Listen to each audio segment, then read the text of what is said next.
Баршаңызға қайырлы күн достар, менің каналыма қош келдіңіздер. Бүгін сіздерге ақшаның үйде тұрақталуының 8 әдісімен бөлісетін боламын. Бірінші әдісі, күн батқаннан кейін ақша санауға, біреуден алуға және біреуге беруге болмайды. Кірер табысыңыз азаяды. Екінші әдісі, ақшаны алған мезетте жұмсап жібермеңіз. Оның үйде түнегені дұрыс. Үшінші әдісі, қас қарайғанда үй жинау табыстың жоғалуына әкеледі. Сондықтан үйді таңертең немесе күндіз тазалаған абзал.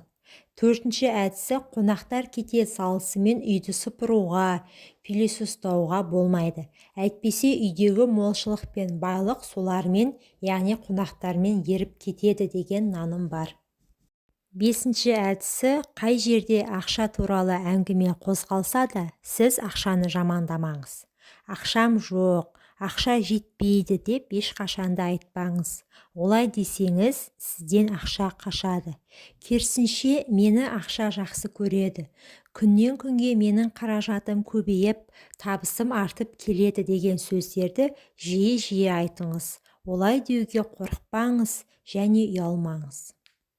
Алтыншы әдісі, ақша үлкен қуат көзі болғандықтан, әрі ұқыптылықты жақсы көретіндіктен ең бірінші жақсы әмиян таңдап алыңыз. Оған әр тиынды дұрыстап тұрып салыңыз.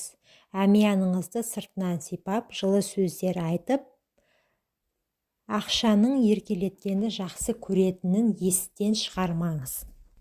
Жетінші әдісі, үйдің тазалығы. Үйдің кіреберісі таза болу керек, себебі ақша үйге кіреберістен кіреді. Босағаны қызыл тряпкамен сүртіп тұрған дұрыс. Ол техника ақша тартуға арналады. Бөлмелер таза болу керек, себебі ақша таза жерде тұрақтайды. Сегізінші әдісі ол қайырымдылық. Егер сіз ақша тауып, оны жинап, немесе тек қана қажеттілігіңізге ғана жұмсап жүретін болсаңыз, сіз әрі қарай қайырымдылық шарасына да қол ұшын беруіңіз қажет. Мысалы, садақа беру, пітір, зекет беру, тағы да басқа сол сияқты. Сондай-ақ мұқтаж адамға көмектесуге болады. Сонда байлық энергиясы сізге өзі-ақ тартылатын болады. Назарларыңызға рахмет, пайдаларыңызға жарасын. Менің каналыма тіркеліп, видеоға лайк басуды ұмытпаңыздар.